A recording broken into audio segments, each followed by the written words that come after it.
Are you the kind of boss who barks orders and checks boxes, or the kind that inspires, empowers, and elevates? In today's episode, we're tearing down the 3 biggest myths about leadership that might be holding you and your team back. If you think leadership is all about a title, charisma, or having all the answers, stick around. By the end of this episode, you'll know exactly what it takes to shift from just a boss to a leader that builds a team that thrives. Are you ready? Hey everyone, John here. Hey everyone, John here. Hey everyone, John here. Hey everyone, John here. Hey everyone, John here. Welcome to the Leaders Leading Leaders podcast. Hey everyone, John here. Welcome to the episode today. We are going to discuss the 3 biggest myths when it comes to leadership. Are you just a boss? Or are you a leader?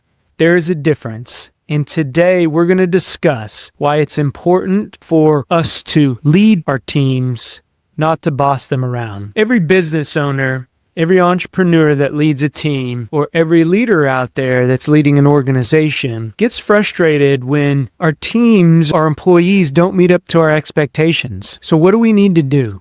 Do we need to just boss them around and micromanage them more? No. Today, we're going to unlock practical applications as we address these 3 leadership myths so that way you can get back to empowering your team and gain time freedom from your organization.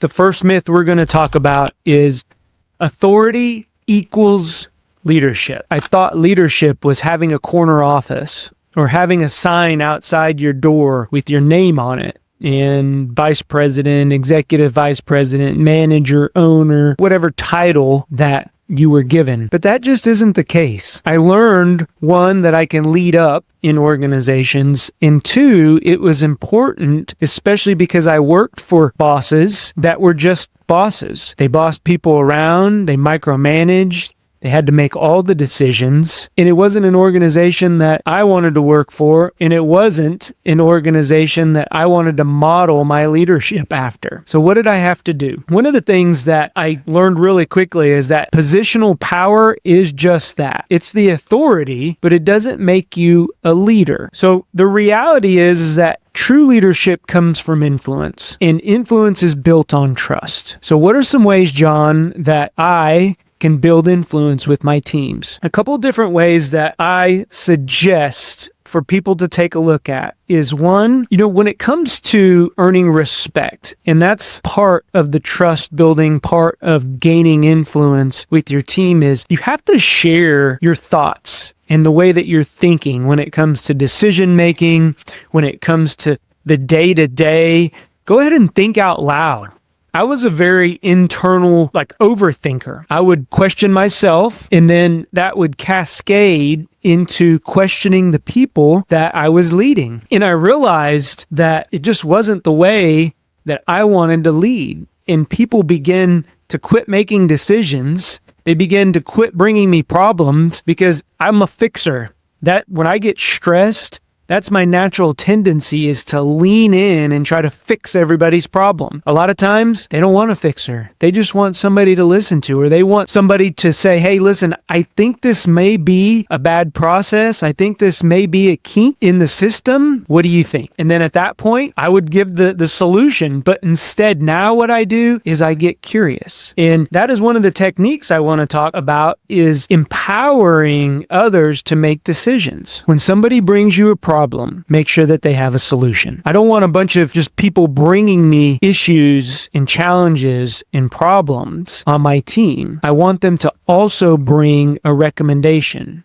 a solution, what they think will solve that problem or challenge. And what this does is we empower them to start making their own decisions. We empower them to start thinking about ways that they can impact the organization. So this empowerment into leadership doesn't equal a title. You can lead from within the organization. And when I create a team full of leaders, that's when you gain the ability to step back and really get curious, because now what you've created is an environment of go-getters. And that is something that I tell you, once you achieve, and you got to work at it, because it's not just a check the box. You just don't one day create a team and then they're self-sufficient. It's you continually modeling that behavior, those values. That team needs to understand that leadership isn't about a title. You can lead from any level of this organization. It doesn't matter how new you are or whether you've been here a while. We hire the best of the best. I want the best of the best working on my team, working for my organizations. And it's important to empower them and tell them that we hired you because you're the best of the best. And people who are good at what they do, they're empowered to make decisions.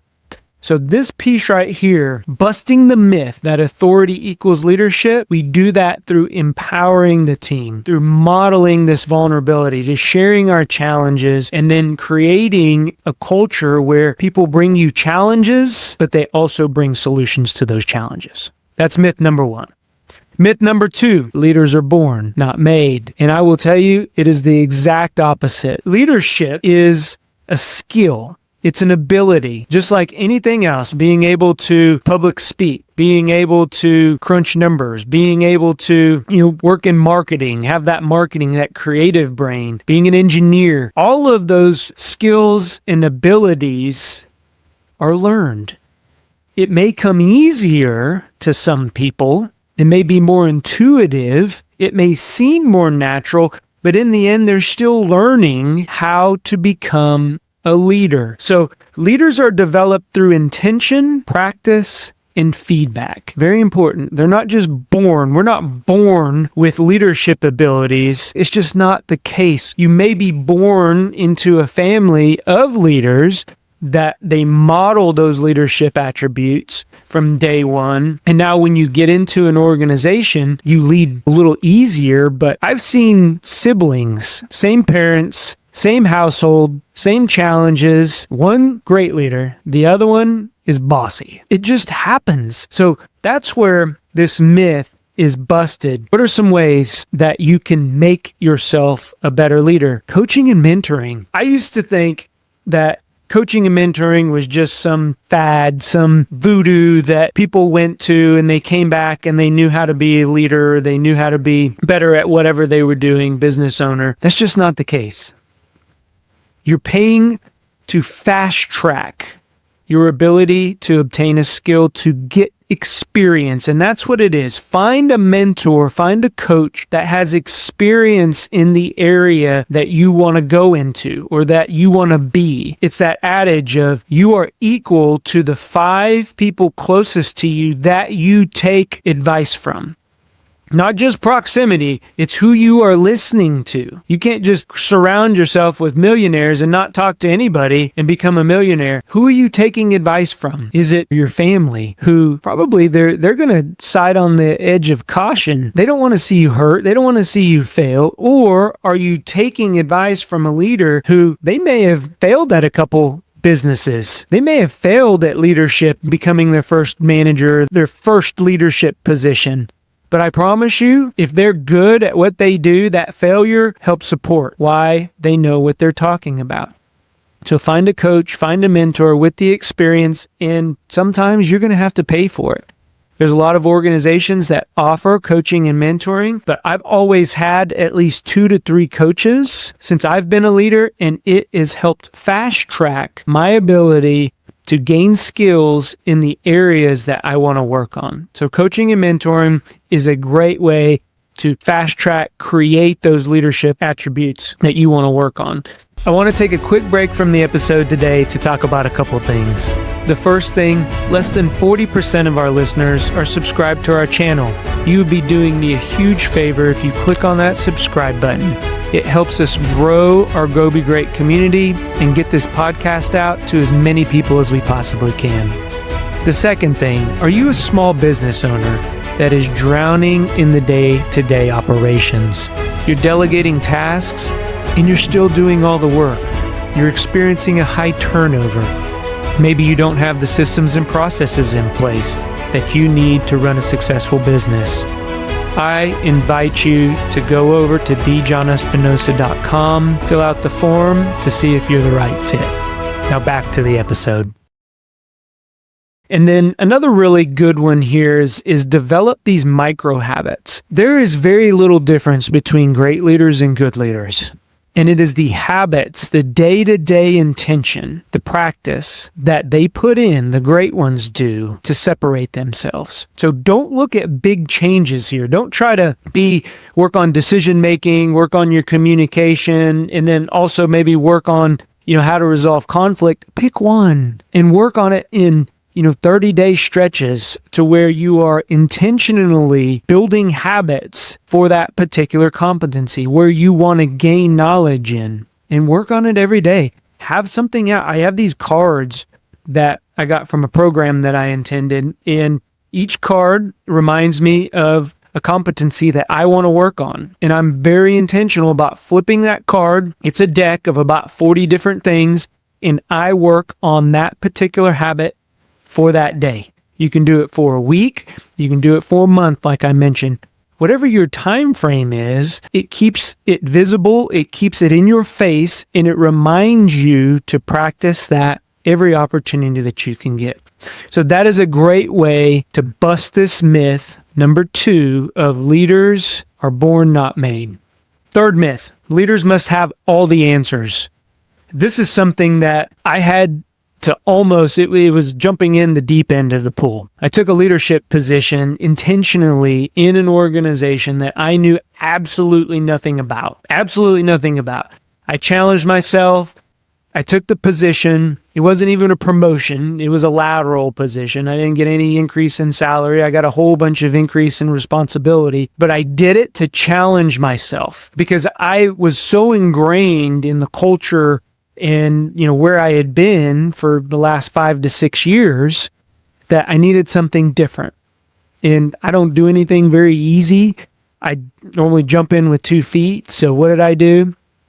I looked for job openings, for positions that were in areas where I knew nothing about.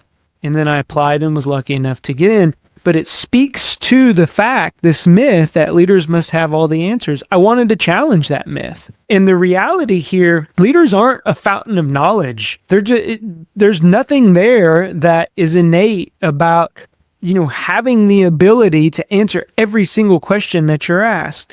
Really, the reality is the best leaders are the most curious leaders. I mean, just think back to a time where maybe you've had a manager, a boss, somebody who you were under, and they asked a lot of questions, and it could seem annoying, but in the end, you were like, you know what? They really care about my opinion. They care what I think. And we're going to talk about some things to be careful for if you do ask a lot of questions. But for the most part, get curious. That's how you bust this myth. Get curious, ask good questions, and then sit back and listen. So the couple ways that I like to bust this myth is practice only asking questions. Take a day or a meeting, an hour meeting, 45-minute meeting, whatever that meeting looks like, and only ask questions. And try to ask what questions? W-H-A-T. This is a challenge to you all. So again, write this down. I challenge you. Take a meeting, take a whole day if you're bold enough, and only ask what questions. I try to stay away from why questions. It gets very defensive, puts people on the defense. What questions? Very neutral. It allows them to think through the process. So, again, those what questions can be powerful way for you to dig into maybe a thought process or maybe something, options that individual didn't think of. It opens up, and you can do this with the team. It doesn't have to be on a one-on-one conversation, but it really engages people. It gets the thoughts flowing, especially if it's a brainstorming, session, or if it's a session around what are some possibilities to get this done, or even in a team meeting, you hear somebody bring up something and you ask them, well, what are your suggestions? What are some of the things that you've thought about? What are the roadblocks that, potential roadblocks that we could encounter down the road? It allows them to think through, again, empowers them, going back to that authority piece where now They're bringing a challenge, but they're also bringing a solution. So practice only asking questions there. You don't have to have all the answers. And then encourage healthy debate sessions. And I like to do this comfortable. Don't do it if you're in turmoil or your organization is under high stress. I would not go into debate sessions. It could get ugly. But when everything is going well, that's the time to work on conflict. I find in organizations that have healthy conflict, they've put themselves in those situations when the organization is healthy. And then that way, when times are stressful, when nerves are, on end, now you can have healthy debate and healthy conflict during those times, when a lot of times that's when it's going to come out just naturally in an organization. So encourage healthy debate sessions, play devil's advocate, encourage, okay, if this is the solution, take a 180 viewpoint from that and have them talk you out of it. A great way to debate. If you know that there's a couple team members that think differently, you can go around the room and ask for their thoughts. And again, it encourages that healthy debate. You get it all out on the table. Everybody doesn't have to agree, but when you leave that table with the decision, they have to support it. That's my rule. So again, leaders must have all the answers is the myth. The way to bust that myth is to practice only asking questions, get curious, and then practice also having those healthy debate sessions during the times when the organization is doing well. So these three myths: authority equals leadership, leaders are born, not made, and leaders have to have all the answers, are just that. They're myths. So if you're out there, I challenge you, take one of the applications that we talked about, bust one of those myths this week in your business, in your organization, with your team, and you will begin to take the first step to empowering them to become better, and take the first step to you getting away from being just a boss to being that leader that everybody wants to work for. Remember, leadership isn't about the title. It's about the impact. I believe in you. Go be great. Talk to y'all later. Bye. If you like what you're hearing, do us a favor. Click on that subscribe button. Give us a thumbs up or leave a comment.